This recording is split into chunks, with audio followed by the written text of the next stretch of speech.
So, welcome to the 10th lecture on collective intelligence. And now we're sort of changing perspective. We've been through the theory and our efforts to sort of break down what intelligence is and how this works when you're a collective or a team. The final step was to present this model like we did in the last lecture. But now we're going to change the perspective and look at it. So if this is true and this is the factors of collective intelligence, how can you work with that? And we're starting off by looking at what we could call leadership for collective intelligence, or how can you as a leader or a participant in a team think about this? And then we need to start with to present our idea of leadership and what that we think sort of fits with this model. And that is basically looking at leadership as a process rather than as characteristics of a leader, because the idea behind that is simply this: if leadership was something that was about just the leader, then you could expect the same results if the same leader sort of was leading two different teams in the same task. And we all know that that's not the case. So there has to be more factors creating what is then turned into leadership, or what could be called leadership. And we believe that this is a process between leaders and followers. So there are some additional arguments for why we should be looking at leadership rather as a process, and why that would actually help us understand how we should be leading organizations.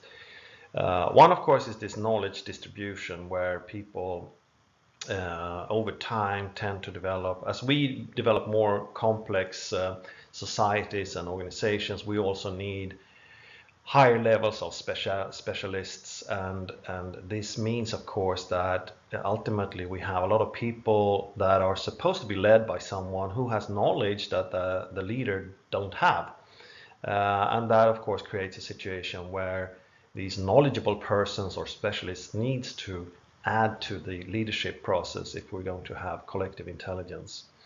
And this in all creates complexity. And complexity in itself means that we need more coordination and actually more intelligence. And again, looking at the way people act in organizations and what creates teams and team efforts, we're coming down to this phenomena called discretionary behavior, which is sort of the differences between how people can act in relation to the same structure. That's a way to put it.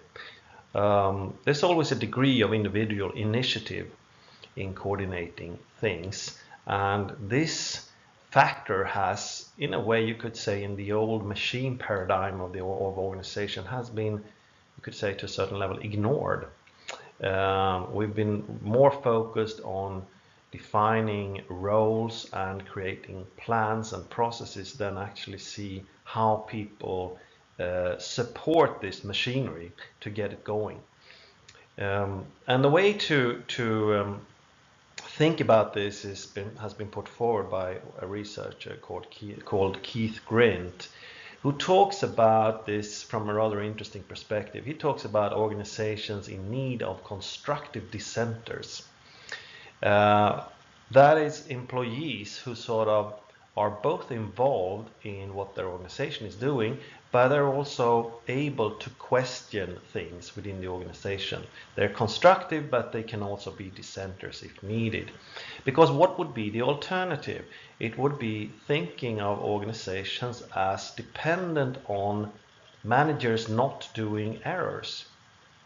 But if we think, we could say basically the only thing we can be sure of is that any manager in any organization will sooner or later make errors. And if they do, now who's going to correct those errors, or who's going to be the mechanism or the part that sort of helps organizations to overcome this? Well, it has to be the subordinates, rather.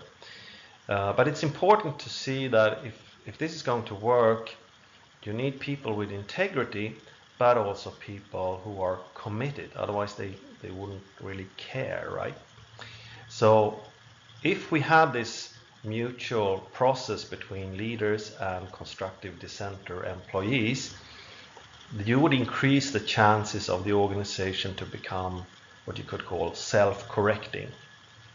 So this was just to sort of support the perspective that we should be looking at leadership rather as a process than a thing connected just to leaders.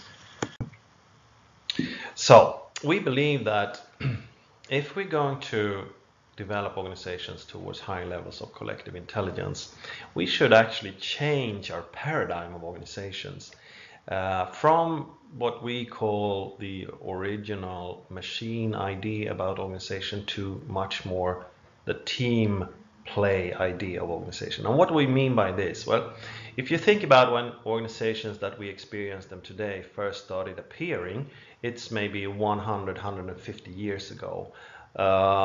Before that, you could say, to simplify, the really large organization we had in society was, the church, military, and perhaps the government, and so on. But in the 1800s, we have the first really large business organization coming up. And now, what triggered this development was, of course, other kinds of innovations and developed knowledge. So in a sense, the thing that we organized around was the machine. It was the machine who sort of made us able to start producing things at a level which really needed that many employees.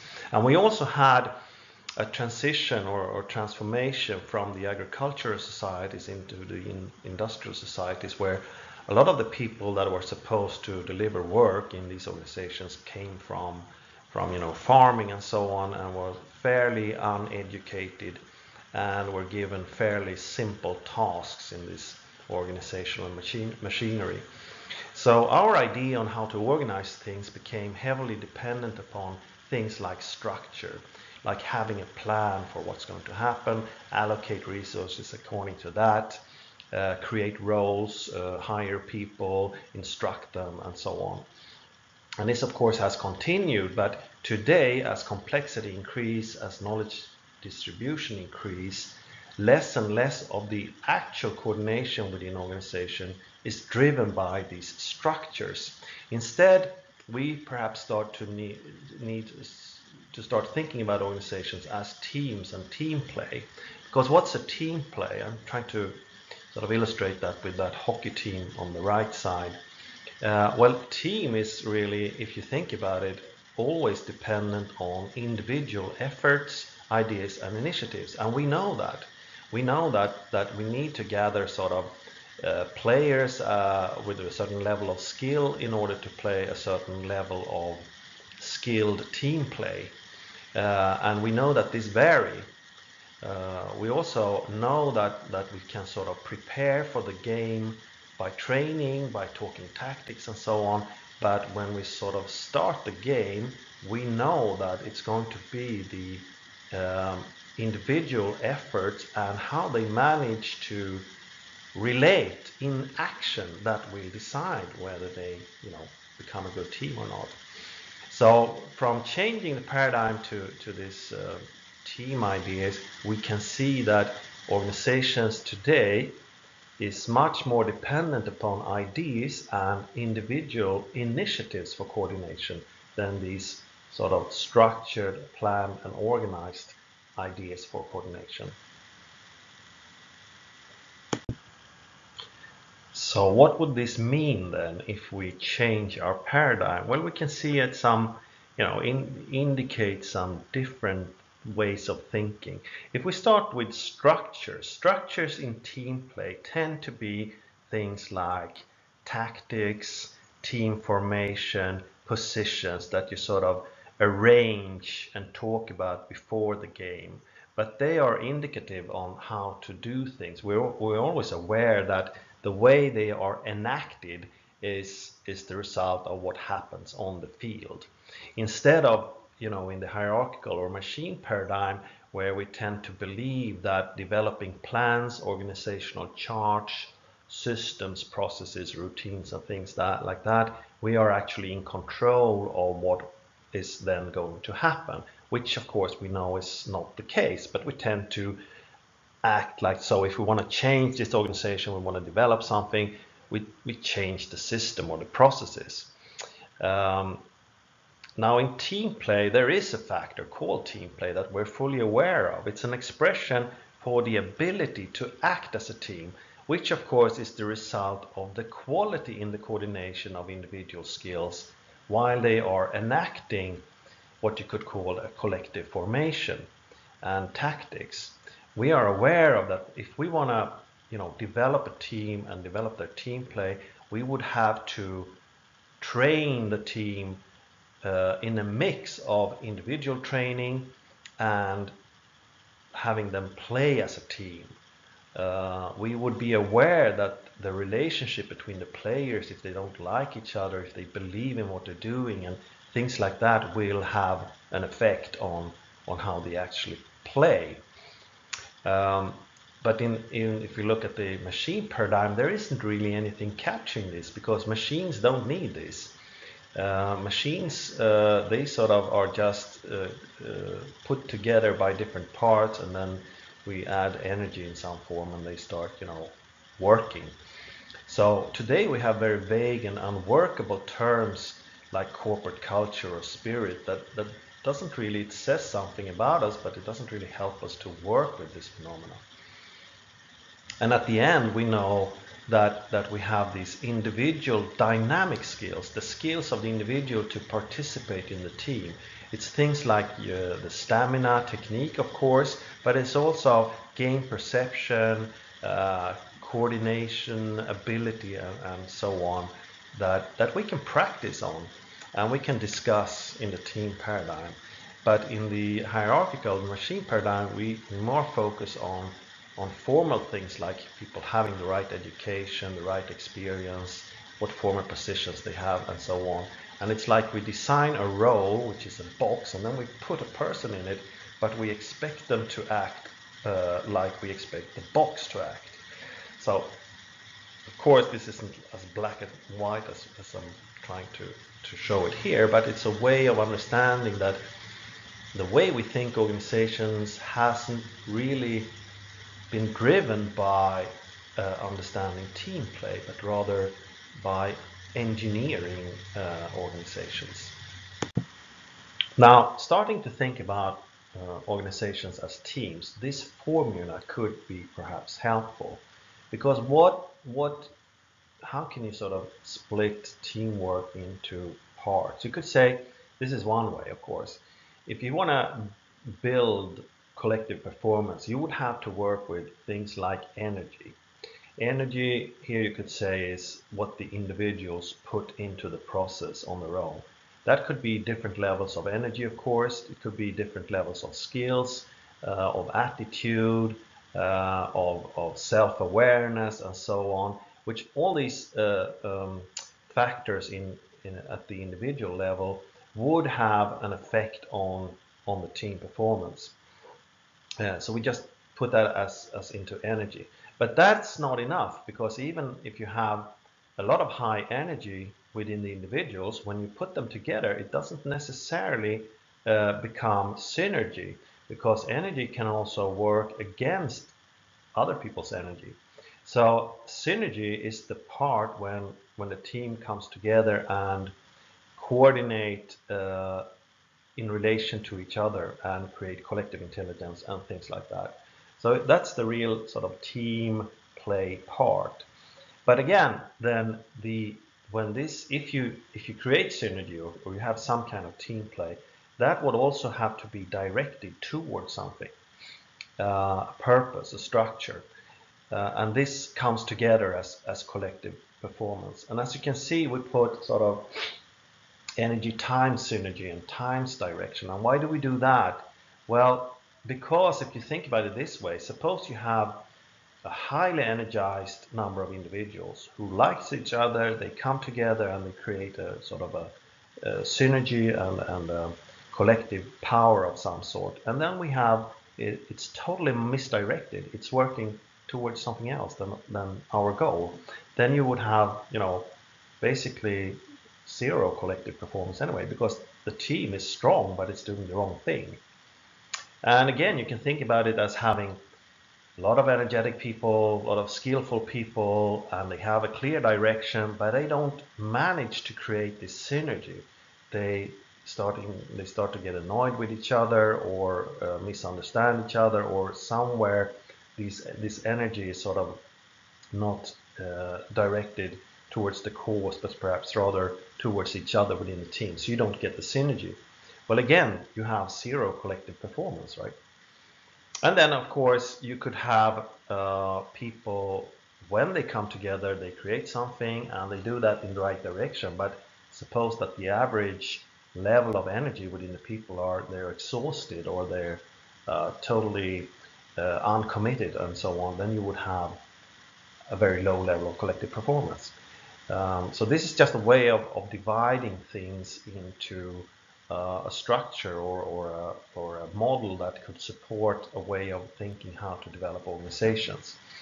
And this is what we suggest, that organizations who wants to have a high level of collective collective intelligence, they would need to have a strategy for that.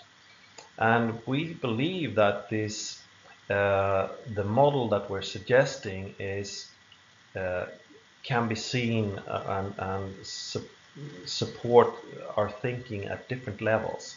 So in a sense, you could have that as a driver for developing strategies for collective intelligence. Or you could say just, increasing the average level of cooperative skills in all your microsystems would, of course, increase your organizational performance. And then you could have, as we suggest here, a representation strategy, which is from an organizational level, suggesting what is this organization actually going to communicate, how is it going to communicate, what is it going to communicate, that supports a vivid description, having requisite variety of the situation in our organization. And it suggests a number of things. It suggests that it is not, the formal structures that create the representations alone. It's the entire talking within the organization. So an organization who wants to have a representation strategy needs, in a sense, to talk back to what is already talked about in the organization. And at the individual level, this would mean, supporting people to develop their own perspective of things. And at microsystem level, you would have specific actions, methods, and other kinds of support to ensure that your microsystems actually work with the representation and how they do that and so on. So you have sort of a strategy that you can work with, focusing on representation, and then develop your ideas on each and every level of this. And the same goes, of course, for relationship strategy. The ultimate question for the organization would be, okay, so how do we create a warm organization, or an organization with the relevant levels of relationships that we need? If we have a highly complex organization that needs a lot of discretionary coordination, we need to ensure that we have deep levels of relationship within the entire organization, because according to the openness trust spiral, the more complex things you're doing, the deeper your relations between individuals needs to be if you're not going to lock out knowledge. You could have teams mobilizing to work with relationships at the team level or microsystem level, of course, and at individual level you could train people in increasing the PN ratio, for example. You could train people in what's called active listening, what it means to listen, increase their awareness of what kind of return code they're sending when people talk to them, and so on and so on. Reflection strategy is also something that you can work with from an organizational level in order to identify what levels of reflection, what's the issues of the organization, and how much should we structure, and how much should we just ensure that we have the right ideas about, and so on. At the microsystem level, you can actually support reflection from different perspectives, either by increasing relationships, of course, and openness, but also very technically. You can use methodology for reflection. You can use, there are certain IT tools that supports, called collaborative tools, that supports reflection process, and so on. And you can train people individually in working with skills like, the basis of intelligence. How do you consider problem setting? What is that? How does that relate to problem solving? What's the meta process of thinking intelligently about something? That's a skill that you can sort of work with and develop. And finally, the integration strategies is adopting the organization for a certain level of discretionary behavior, because people are to a large extent today hindered in their ideas of the discretionary behavior they should initiate by the structure themselves, because the structure suggests some kind of coordination implicitly or explicitly that they can, of course, always see as the alternative. So structures need to be adopted in an organization that wants high levels of discretionary behavior. At microsystem level, that's something that should, of course, be discussed, tracked, followed up upon, and be a legitimate thing to talk about. If we're going to talk about how we play as a team, we also need to talk about how we play as team players. And that's exactly what high-performing teams do. They're not afraid of discussing individual initiatives and performance, because they have a certain trust level already, saying that this is not a dangerous thing to talk about because it's for the better of the team, and so on. And when it comes to individual training, it's about developing the understanding of what discretionary behavior is, what triggers your behavior, what does it look like. You can practice on what's called networking behavior. That is to the individual initiatives to identify what information they need and what information they need to send. It's to identify the people they need to talk to, and then also understand that in this process they are contributing to the representation and the story that is being told. So you can break down discretionary behavior in using a model like that, and then, of course, like in any team play, you can practice on that. These were just ideas. The main idea here is that any organization who wants to increase collective intelligence needs, of course, to have a strategy for that. And it could have many different forms and many different ideas, but it's just the focused thinking on what do we need to do? How can we work on this? That sort of triggers the process. That's the important thing. But here are some ideas on how that could be developed. So, if we summarize, understanding microsystems and collective intelligence need a process and relationship-based perspective on leadership rather than just focusing on the leader. Leadership is then a distributed phenomenon. Leadership is exerted by both managers and employees in an organization and in specific situations. The hierarchical machine paradigm of organizations lack the concepts and terminology for working with the collective dimensions of work, the interrelating of the individuals. Instead, we argue that a team play paradigm will enable an understanding of the factors creating efficient organizations. From this paradigm, we propose the following formula describing collective performance. So collective performance is a result of energy or individual skill times synergy or team play times direction or structure. The team play paradigm gives new ways of understanding organizations. So keywords would then be training, experience-based pedagogy, individual team skills, and stepwise development, which of course is, if you're practicing a team or you're training a team, you don't expect to go from 0 to 10 in one step. Instead, you would have an idea on how to train things in a coordinated way, stepwise developing the team. Organizations actively working on developing their average level of collective intelligence need to develop strategies for, as we suggest, representation, relationships, reflection, and integration on both an organizational level, ideas on how their microsystems should be working on this, and ideas on how they should train and develop their employees to support this. Thank you.